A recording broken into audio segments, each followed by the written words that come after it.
प्रत्येक बातमीतील घटनेच्या वास्तविकतेची तुलना थेट पाहत रहा चांगली अपडेट। मिरज तालुक्यातील बेळंकी येथे गेल्या अनेक दिवसांपासून सुरू असलेल्या क्रशर संदर्भात बेळंकी येथील एका शेतकऱ्याने तक्रार दाखल केली होती। या अनुषंगाने आज तहसीलदार अपर्णा धुमाळ मोरे व महाराष्ट्र प्रदूषण नियंत्रण मंडळ कोल्हापूरचे प्रादेशिक अधिकारी जे.एस. साळुंखे व महाराष्ट्र प्रदूषण नियंत्रण मंडळात सांगलीचे उपप्रादेशिक अधिकारी नवनाथ अवताडे यांच्यासह अन्य अधिकाऱ्यांनी भेट देऊन पाहणी केली। या दरम्यान खाणकामामुळे होणाऱ्या शेतीच्या नुकसानीचे महाराष्ट्र प्रदूषण नियंत्रण मंडळाकडून दखल घेतली जात नसल्याने मुंबई उच्च न्यायालयात या संदर्भात सुनावणी सुरू आहे। शेतकऱ्याच्या शेताजवळ क्रशर मशीनद्वारे गेली काही वर्ष खाणकाम सुरू आहे।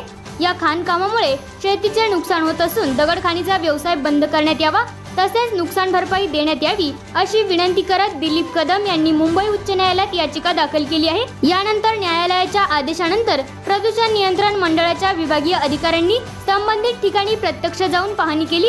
या पाहणीनंतर सद्यस्थितीचा अहवाल सादर करण्यात येईल असे अधिकाऱ्यांनी सांगितले।